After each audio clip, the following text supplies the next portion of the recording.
আসসালামু আলাইকুম। আপনাদের সাথে এখন আমি মুসুরি কালায় মুগের ডাল আর ডিমের রেসিপি শেয়ার করব। কিভাবে আমি ডাল রান্না করি সেটা আপনাদের সাথে আজকে আমি শেয়ার করতে যাচ্ছি। আপনারা দেখতে থাকুন।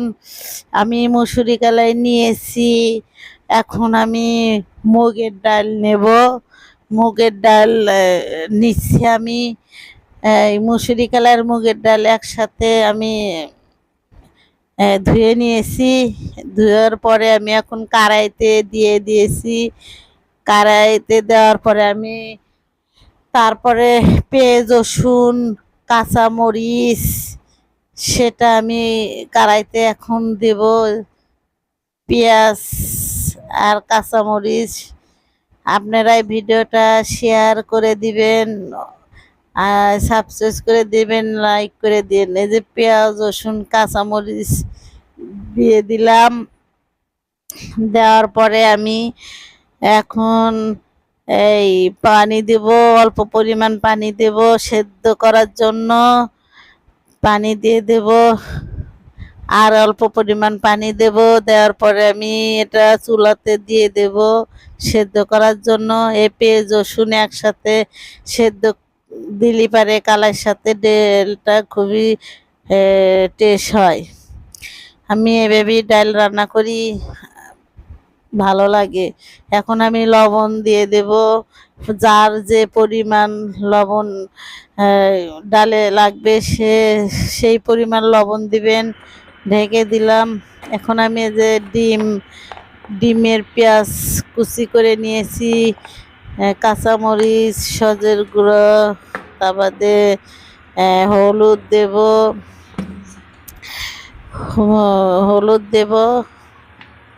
দেওয়ার পরে আমি একটু আদা বাটা দেব।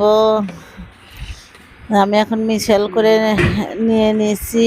ডিম ভাজার জন্য আমি যে পেঁয়াজগুলো ভালো করে মিক্সার করতেছি।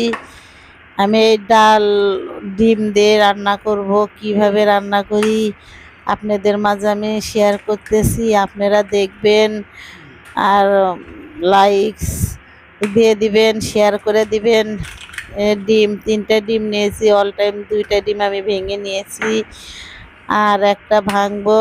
আর ডিমটা অবশ্যই আপনারা পানি দিয়ে ধুয়ে নেবেন, কি জন্য ডিমের গায়ের সাথে অনেক থাকে। আমার কালাইটা এখন সেদ্ধ হয়ে গেছে। আমি সজের গুঁড়া দিলাম, 2 চামচ সজের গুঁড়া দিয়েছি। এখন আমি হলুদ দেব।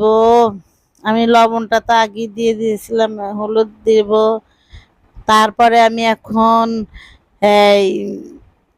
দেব ডাল ঘুটনি দেব আর আদা রসুন বাটা দিচ্ছি একটু। আদা রসুন বাটা দেওয়ার পরে আমি ডাল ঘুটনি দেব, বুঝছেন। ডাল ঘুটনিটা আমি এখন দেব। ধুয়ে নিলাম ডাল ঘুটনি, সেটা নাই দেখালাম। ডাল ঘুটনি দেখেন কিভাবে কালাইটা সেদ্ধ হয়েছে। ডাল ঘুটনিটা আমি দিচ্ছি।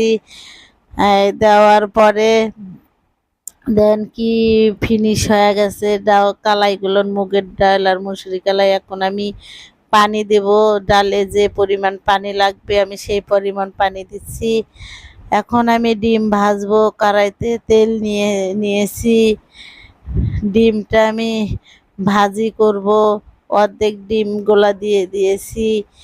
এখন আমি কড়াইতে টাইকা দিয়ে আমি ছড়িয়ে দেব। এইভাবে ডিম ছড়া দিলে মনে করেন যে ভালো হয়, আপনার অত পরিশ্রম করতে লাগে না। এইভাবে দিলে টেকে দিয়ে আমি কিভাবে ছড়াচ্ছি সেভাবে ছড়া ভাজবেন, দেখবেন ডিম ভাজাটা সেই হয়। ডিম ভাজাটা আমি এখন উল্টে দেব। দেওয়ার পরে পিস পিস করে কেটে নিব। আমি ডিম ভাজাটা অল টাইম আমার হয়ে গেছে, উল্টে নিচ্ছি।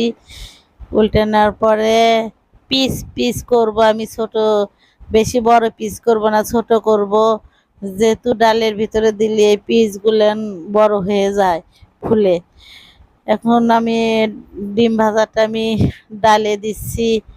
আপনারা দেখুন কিভাবে দিচ্ছিটা যেন না লাগে সেইভাবেই দিবেন। আমার ডিম ভাজাটা হয়ে গেছে, যে আমি ডালে দিচ্ছি। ডালের ভিতর দিয়ে দিলাম। দেওয়ার পরে আমি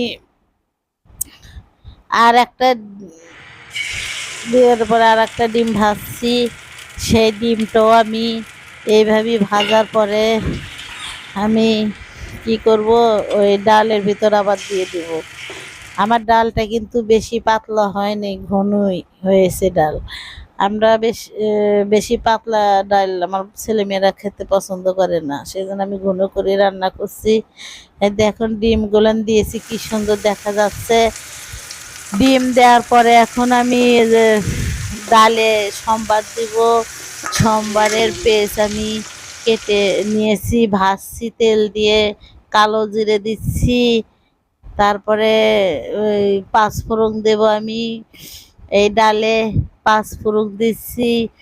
দেওয়ার পরে আমি পেস্টটার সাথে ভালো করে ভেজে গোল্ডেন কালার নিয়ে আসব।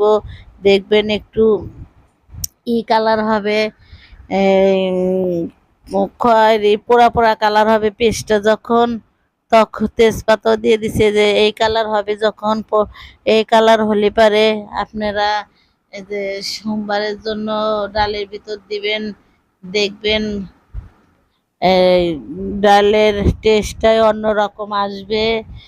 এই যে আমি কিভাবে দিলাম পেস্টটা, যেন আমার শরীরে যেন না ছিটে আসে, আমি সেভাবেই দিলাম।